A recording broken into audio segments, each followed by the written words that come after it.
بڑا کالا جبہ پہنے میں سر جھکائے بیٹھا تھا، اپنے سر کو یہاں وہاں دھن رہا تھا۔ میرے لمبے بال شانوں پہ بکھرے ہوئے تھے، میرے ارد گرد عورتوں کا رش تھا۔ میرے ہاتھ میں ایک موٹی دانوں والی تسبیح پکڑی ہوئی تھی، اپنے سر کو دھنتا جا رہا تھا۔ عقیدت مند عورتیں میرے ارد گرد بیٹھی تھیں، ہر کوئی میرے سر اٹھانے کا منتظر تھا تاکہ باری باری مجھ سے اپنے مسئلے حل کرواتی، لیکن میری اداکاری اپنے عروج پر تھی۔ میں خود کو پوری طرح سے ذکر میں مشغول ظاہر کر رہا تھا کہ اتنے میں اچانک ایک لڑکی میرے سامنے آ کر بیٹھی اور کچھ دیر بعد وہ بے ہوش ہو گئی۔ وہ اس طرح فرش پہ لیٹی کہ میری نظر اس کے چہرے پر پڑی اور میں ایک دم سب کچھ بھول بھال کے بس اس کے چہرے کو دیکھنے لگا۔ میں نے اتنا خوبصورت اور حسین چہرہ آج تک نہیں دیکھا تھا۔ نرم و نازک گلابی ہونٹ، مخروطی ہاتھ مجھے پوری طرح اس کی جانب متوجہ ہونے پہ مجبور کر چکے تھے۔ میں نے آہستگی سے اپنا سر اٹھایا تو سامنے ہی ایک بڑی عمر کی عورت پریشانی کے عالم میں بیٹھی تھی۔ کہنے لگی، بابا میری مدد کر دے، یہ میری بیٹی ہے، اسے نہ جانے کیا ہو گیا ہے، میں بہت پریشان ہوں، سب کچھ کروا کے دیکھ لیا، سمجھ نہیں آتا، یہ تھوڑی دیر بعد بے ہوش ہو جاتی ہے اور پھر بڑی مشکل سے ہوش میں آتی ہے، نہ جانے کون سا آسیب چمڑ گیا ہے میری بچی کو، میری بیٹی کی تو زندگی برباد ہو گئی۔ یہ کہہ کے وہ رونے لگی۔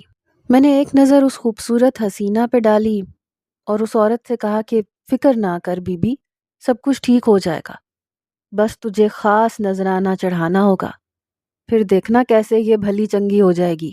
یہ سنتے ہی اس عورت نے اپنا پرس کھولا، ہزاروں روپے نکال کے میرے برابر میں رکھے ڈبے میں ڈال دیے۔ یہ ڈبہ ہی میری کمائی کا ذریعہ تھا۔ وہ کہنے لگی، شاہ جی آپ جتنا نذرانہ کہیں گے میں چڑھا دوں گی، بس میری بچی کو ٹھیک کر دیں۔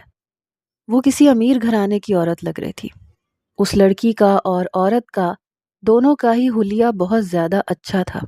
مہنگے ترین لباس انہوں نے پہن رکھے تھے، ہاتھوں میں بڑی بڑی سونے کی انگوٹھیاں تھیں۔ میرے لیے یہ ایک بہت بڑی اسامی تھی جس کے ذریعے میں بہت پیسہ حاصل کر سکتا تھا۔ اس عورت کی بات پہ میں نے گرج کے کہا، خبردار عورت، ایسی بات دوبارہ نہ کہنا، شاہ جی کو تیرے پیسوں کی ضرورت نہیں ہے، یہ نذرانہ خدا کے راستے میں خرچ کرتا ہوں، غریبوں کی مدد ہوتی ہے اس سے، دینے والے کو دعائیں ملتی ہیں، اس کے مسئلے جلدی حل ہو جاتے ہیں، شاہ جی ان نذرانوں سے بے نیاز ہیں، میں تو ایک فقیر ہوں، فقیر کو بھلا ان سب چیزوں کی کیا ضرورت۔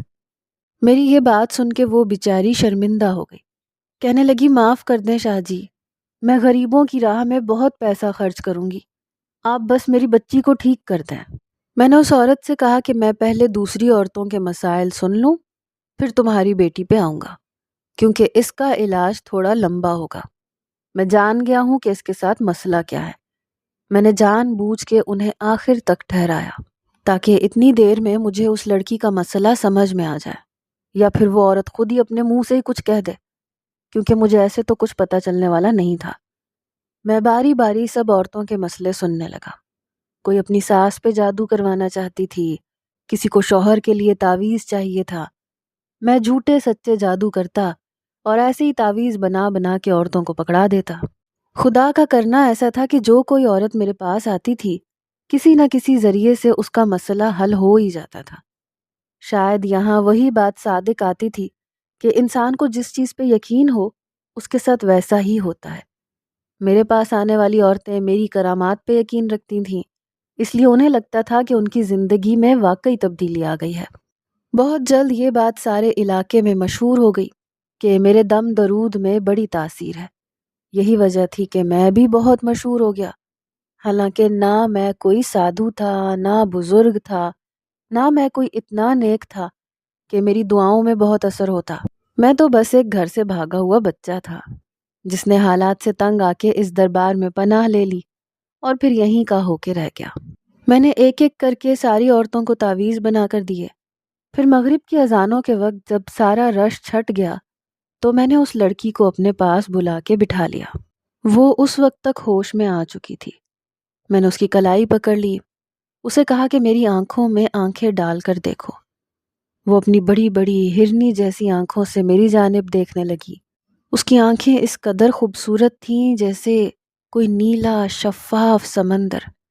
میں جیسے جیسے اس کی آنکھوں میں جھانک رہا تھا مجھے اپنا آپ ڈوبتا ہوا محسوس ہو رہا تھا۔ میں نے تیزی سے اس کی کلائی چھوڑی اور پھر اس لڑکی کی ماں سے کہا کہ آپ کی بیٹی کے 7 بڑے مسائل ہیں، اس کا علاج بہت دن چلے گا، آپ کو روز اسے یہاں لے کے آنا ہوگا، دوپہر سے لے کے رات تک یہ یہیں بیٹھی رہے گی میرے ساتھ دربار میں دوسروں کے علاج کے ساتھ ساتھ اس پہ دم درود بھی کرتا رہوں گا، چند دنوں میں یہ ٹھیک ہو جائے گی۔ وہ عورت کہنے لگی کہ میرا تو روز روز یہاں آنا بہت مشکل ہے، میں اپنی ملازمہ کے ساتھ اسے بھیج دیا کروں گی، بس آپ میری بیٹی کو ٹھیک کر دیں، اس کی شادی میں کچھ عرصہ باقی رہ گیا ہے، میں چاہتی ہوں شادی سے پہلے یہ بالکل ٹھیک ہو جائے۔ اس لڑکی کی شادی کے بارے میں سن کے اچانک میرا دل بند ہونے لگا۔ پہلی نظر کی محبت کیا ہوتی ہے یہ مجھ پہ آشکار ہو چکا تھا۔ میرا بس چلتا تو میں اسے ہمیشہ کے لیے اپنے پاس رکھ لیتا، لیکن فی الحال میں کچھ وقت تو اس کے ساتھ گزار ہی سکتا تھا۔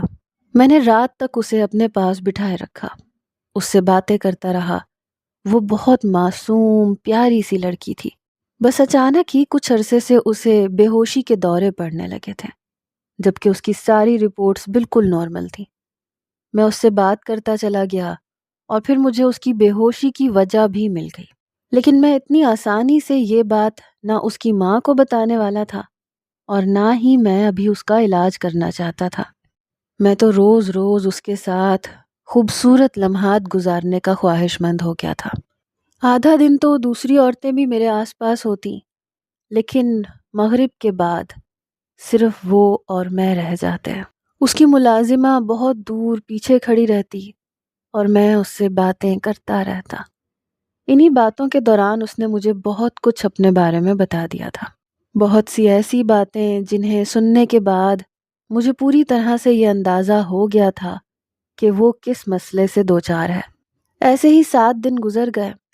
7ویں دن وہ ملازمہ کے بجائے اپنی ماں کے ساتھ آئی، تو اس کی ماں پوچھنے لگی کہ علاج کتنے دن اور چلے گا، 2 مہینے بعد نمرا کی شادی ہے۔ ان گزرے 7 دنوں میں میری نیت پوری طرح سے خراب ہو چکی تھی۔ وہ لڑکی جس کا نام نمرا تھا، میں اب اس کا عاشق بن چکا تھا اور اسے حاصل کرنا چاہتا تھا۔ اس لیے میں نے اس کی ماں سے جھوٹ کہا کہ تمہاری بیٹی کا علاج اتنا آسان نہیں ہے، میں اس کا علاج تو کر سکتا ہوں، لیکن تمہیں اسے 3 راتوں کے لیے میرے پاس چھوڑنا ہوگا۔ 3 راتیں میں اسے اپنے پاس رکھوں گا، اس کے لیے چلہ کاٹوں گا، پھر یہ مکمل طور پہ ٹھیک ہو جائے گی۔ میری یہ بات سن کے وہ عورت گھبرا گئی، کہنے لگی میں جوان بچی کو کیسے چھوڑ سکتی ہوں؟ میں نے کہا میرا حجرہ یہیں پہ ہے، میں سالوں سے یہاں رہتا ہوں، تمہیں فکر کرنے کی ضرورت نہیں ہے۔ اگر تم چاہتی ہو کہ یہ ٹھیک ہو جائے اور اس کی شادی ہو جائے تو پھر تمہیں ایسا کرنا ہوگا، ورنہ نہ یہ ٹھیک ہوگی نہ اس کی شادی شدہ زندگی زیادہ دن چل پائے گی۔ 3 راتوں کا چلہ تو ہر حال میں کاٹنا ہوگا، اس کے لیے خاص آپ کو نذرانہ بھی دینا ہوگا۔ جبکہ سچ یہ تھا کہ میں نمرا سے خود شادی کرنا چاہتا تھا، لیکن مجھ جیسے جوگی فقیر کے ساتھ اس کی ماں کیسے اس کی شادی کروا دیتی؟ وہ تو ایک ہائی کلاس فیملی کی لڑکی تھی، پڑھی لکھی تھی، پھر اس کی ماں مجھے کیوں اس کے لیے منتخب کرتی؟ اس لیے میں نے اسے حاصل کرنے کی یہ ترکیب لڑائی، 3 راتیں اسے اپنے پاس رکھنے کی بات کی۔ ان 3 راتوں میں میں اپنے دل کی خواہش پوری کر سکتا تھا۔ میری یہ بات سن کے وہ عورت سوچ میں پڑ گئی، پھر بیٹی کی حالت کو دیکھتے ہوئے راضی ہو گئی۔ عشاء کے بعد وہ عورت خود چلی گئی اور نمرا میرے پاس بیٹھی رہ گئی۔ میں نے نمرا کا ہاتھ پکڑا، اسے دربار کے پیچھے بنے اپنے حجرے میں لے آیا۔ دربار کے پیچھے میں نے ایک چھوٹا سا کمرہ کرائے پہ لے رکھا تھا، میں وہیں رہتا تھا۔ میرے کمرے میں آ کے نمرا گھبرا گئی، کہنے لگی شاہ جی یہ آپ مجھے کہاں لے کے آئے ہیں؟ میں نے مسکرا کے کہا یہ میرا کمرہ ہے، چلہ ہم یہیں کاٹیں گے، جیسا جیسا میں کہہ رہا ہوں تمہیں ویسا ہی کرنا ہوگا۔ پھر میں نے نمرا کو ہاتھ پکڑ کے چارپائی پہ بٹھایا، کمرے کے دروازے کی کنڈی چڑھا دی۔ وہ گھبرائی شکل سے میری جانب دیکھنے لگی۔ میں نے چاروں طرف کمرے میں موم بتیاں جلائیں اور کمرے کی بتی بجھا دی۔ اب مجھے مدھم روشنی میں نمرا کا 14ویں کی طرح چمکتا چہرہ دکھائی دے رہا تھا۔ وہ مجھ سے چند قدموں کے فاصلے پر تھی۔ میری محبت مجھے حاصل ہونے والی تھی۔ میں دھیرے دھیرے قدم بڑھاتا آگے بڑھا، نمرہ کے شانوں پہ ہاتھ رکھ دیا۔ وہ گہری نگاہوں سے مجھے دیکھنے لگی۔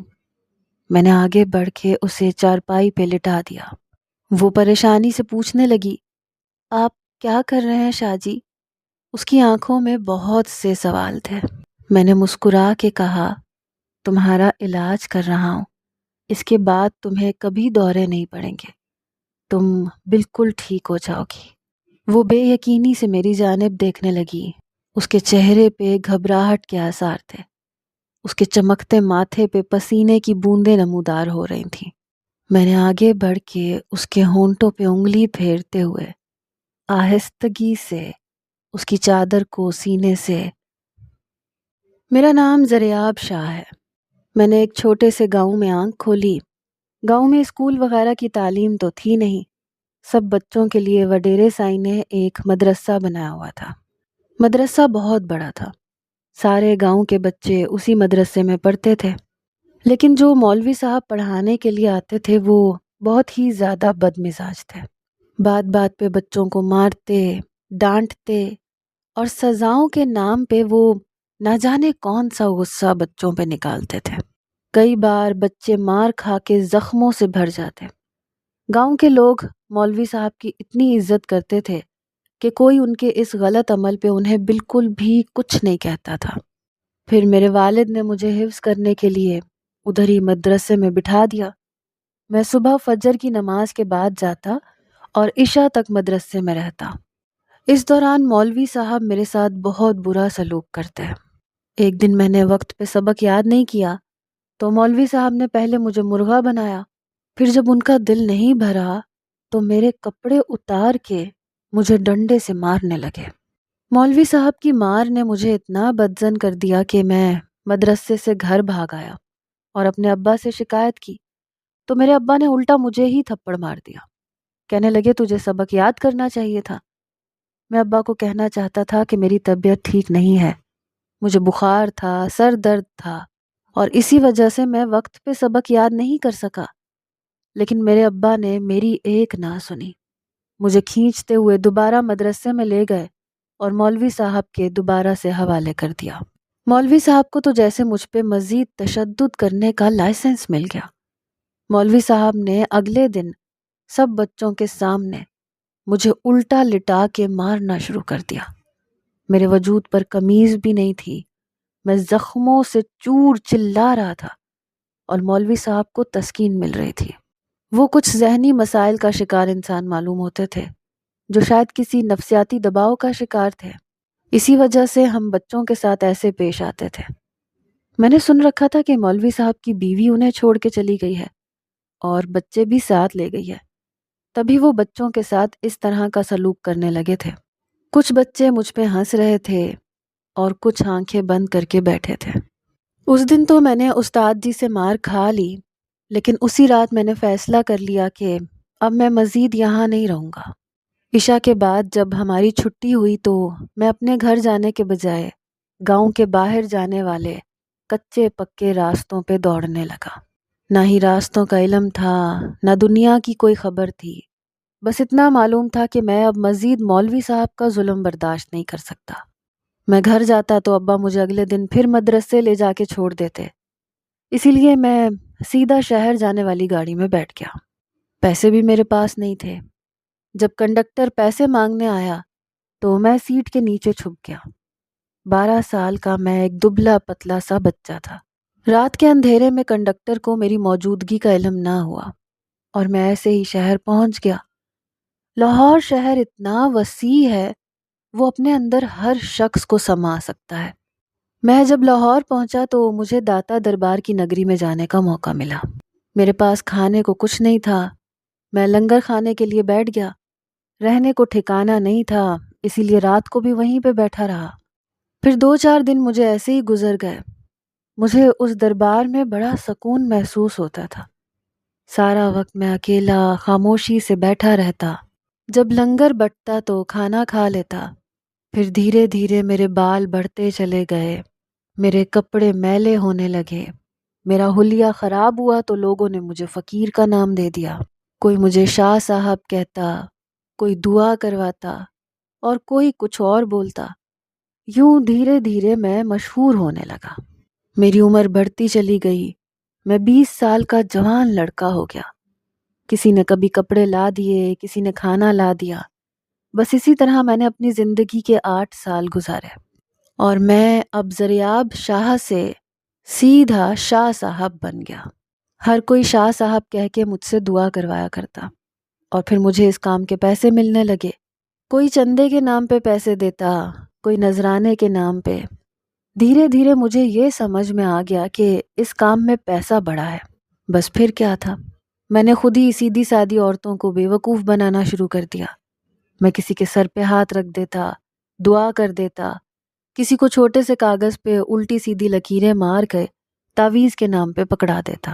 میرے نام کے ڈنکے پٹنے لگے۔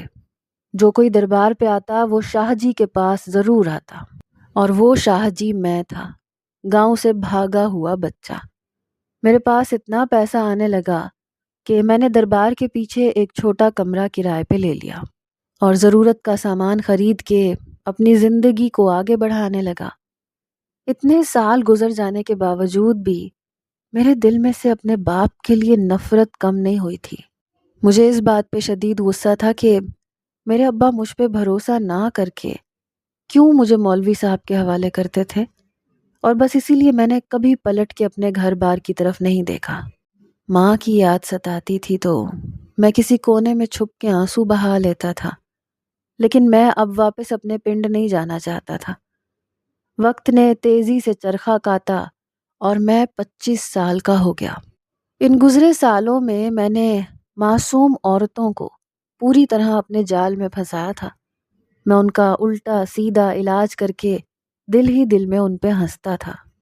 پھر آہستہ آہستہ جوانی کی خواہشات اور مردانگی کے فطری تقاضے میرے اندر پنپنے لگے، لیکن میرے ساتھ ایسے کسی بھی شخص کا کوئی ساتھ نہیں تھا جو میری تنہائی کو دور کرتا، میرے غم کو سمجھتا، مجھے اپنے سینے سے لگاتا۔ میں بس لوگوں کے لیے شاہ جی تھا جو ان کی مشکلات کو حل کر سکتا تھا۔ ایسے میں جب نمرا میرے پاس آئی اور میں نے اس کی کلائی پکڑی تو میں خود بخود اس کے سحر میں جکڑ گیا۔ جوانی کی خواہشوں نے انگڑائی لی اور میرا دل چاہا کہ میں اس نازک حسینہ کو اپنے اندر بسا لوں، پھر کبھی دوبارہ نہ جانے دوں۔ میں کوئی غلط کام کرنے کا ارادہ نہیں رکھتا تھا، مجھے اس سے شادی کرنی تھی۔ میں شادی کر کے اپنی زندگی کو ایک نئے سرے سے شروع کرنا چاہتا تھا، لیکن یہ بات اگر میں نمرا کی ماں سے کہتا تو وہ حقارت سے مجھے دھتکار دیتی۔ نہ میں پڑھا لکھا تھا، نہ تعلیم یافتہ تھا، نہ میرے گھر والوں کا، نہ خاندان کا کسی کو علم تھا۔ میں کئی سالوں سے داتا دربار پہ فقیری کی زندگی گزار رہا تھا، جبکہ نمرا ایک امیر گھرانے کی اکلوتی بیٹی تھی۔ اس کی ماں کبھی اس کا رشتہ میرے لیے نہ دیتی، اس لیے میں نے وہ راستہ اختیار کیا جو ہرگز بھی ٹھیک نہیں تھا۔ میں جذبات کی روح میں اس قدر بہہ گیا کہ میں نے اس لڑکی کی ماں سے جھوٹ کہا کہ اگر وہ 3 راتوں کا چلہ میرے ساتھ کاٹے گی تو وہ ٹھیک ہو جائے گی، جبکہ میں اس کی بیماری سے واقف ہو چکا تھا۔ اس کے ساتھ صرف اور صرف ذہنی مسئلہ تھا، وہ تنہائی سے عاجز آ چکی تھی۔ اس کی ماں ایک کاروباری عورت تھی جس کے پاس اپنی اکلوتی بیٹی کو دینے کے لیے بالکل بھی وقت نہیں تھا۔ اس نے ساری زندگی نوکروں کے رحم و کرم پہ گزار دی تھی، اور اسی لیے وہ دھیرے دھیرے نفسیاتی دباؤ کا شکار ہو گئی تھی۔ اب اس کی ماں اسے چھوڑ کے غیر ملک بھی جانے لگی تھی، اور ان کے پیچھے سے جب وہ پوری طرح سے نوکروں کے آسرے پہ ہوتی تھی تو وہ بار بار بے ہوش ہو جاتی تھی۔ اسے اپنا باپ بھی بہت زیادہ یاد آتا تھا۔ مرے ہوئے باپ کی یاد نے اسے بے حال کیا ہوا تھا۔ جب میں نے 7 دن لگاتار اس سے اکیلے میں باتیں کی تو وہ ہر وقت اپنے مرحوم باپ کو یاد کر کے روتی، اپنی تنہائی کے قصے سناتی، بتاتی تھی کہ اس کی ماں کے پاس اس کے لیے وقت نہیں ہے۔ اس کی ماں اس کی شادی کرنے کے بعد خود بھی دوسری شادی کرنے والی تھی، اور اس بات نے اسے بہت زیادہ ٹینشن میں ڈال دیا تھا کہ اگر اس کی ماں نے دوسری شادی کر لی تو پھر شاید وہ اسے اتنا بھی وقت نہیں دے سکے گی۔ اور اسی لیے بار بار اسے بے ہوشی کے دورے پڑ رہے تھے۔ نہ تو اس پہ کوئی آسیب چمٹا تھا، نہ ہی وہ کسی جن کے زیر اثر تھی۔ وہ اپنی ہی ماں کی بے توجہی کا شکار تھی۔ میں اسے اپنے کمرے میں ہاتھ پکڑ کے لایا۔ میں نے اپنی خواہش پوری کرنے کا ارادہ کر لیا تھا۔ میں نے ہر طرف موم بتیاں جلائیں، پھر اسے اپنی چارپائی پہ لٹا دیا۔ اس کے چہرے پہ بڑی گھبراہٹ تھی۔ میں نے صحیح سے اس کی چادر کو اس کے سینے پہ ڈالا، کیونکہ میں کچھ غلط نہیں کرنا چاہتا تھا۔ میں اپنی محبت کو ہوس نہیں بنا سکتا تھا۔ اس کی کمزور حالت کو دیکھتے ہوئے میں نے اسے لٹایا، پھر دھیرے دھیرے میں اس سے باتیں کرنے لگا۔ میں نے اس سے کہا کہ میں تم سے محبت کرتا ہوں، تمہارے ساتھ اپنی زندگی کو آگے بڑھانا چاہتا ہوں۔ میں اپنی خواہشوں کے ہاتھوں مجبور ہوں۔ میں نے اسے اپنے بارے میں سب کچھ بتا دیا۔ گزرے کچھ دنوں میں وہ مجھ سے بہت مانوس ہو چکی تھی، اس لیے وہ سکون سے لیٹی میرے بارے میں سب کچھ سن رہی تھی۔ میں نے اسے اپنی حقیقت بتانے کے بعد اس سے نظریں چراتے ہوئے کہا کہ میں تم سے شادی کرنا چاہتا ہوں نمرا۔ میں تمہاری زندگی کی ہر کمی کو دور کر دوں گا، تمہاری ہر خواہش پوری کرنے کی کوشش کروں گا۔ میں نے اس سے فجر کی نماز کے بعد شادی کا ارادہ ظاہر کیا۔ میری بات سن کے وہ بالکل ہکا بکا رہ گئی۔ میں نے اسے یقین دلایا کہ میری محبت پا کر وہ مکمل ہو جائے گی۔ میں نے اسے اپنے ماں باپ، اپنے پنڈ کے بارے میں سب کچھ بتایا۔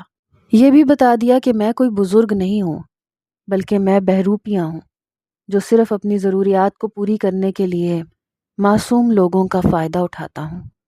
میں نے شرمندگی سے اپنے ہر گناہ کا اعتراف کر لیا۔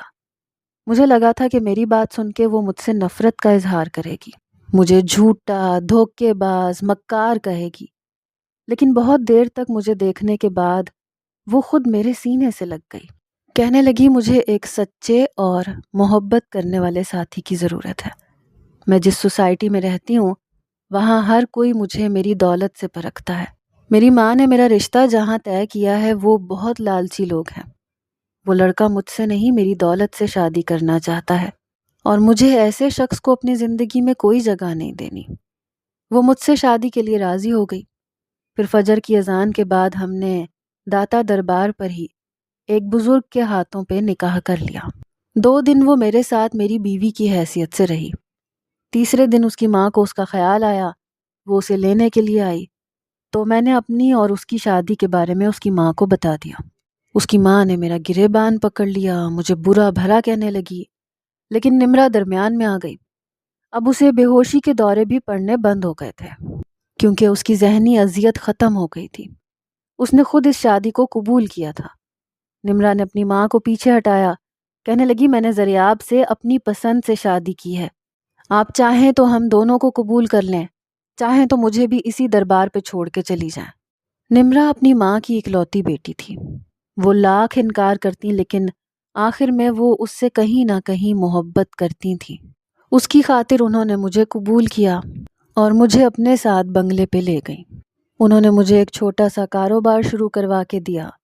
میں نے اسی میں محنت کر کے اسے ترقی دینی شروع کر دی۔ میں پڑھا لکھا نہیں تھا لیکن بہت محنتی تھا۔ بچپن کی مار نے مجھے باغی بنا دیا تھا، میری زندگی برباد کر دی تھی، ورنہ میں ایک بہت لائق اور ذہین بچہ تھا۔ چند ہی دنوں میں نے اپنی محنت سے کاروبار کو عروج دینا شروع کر دیا۔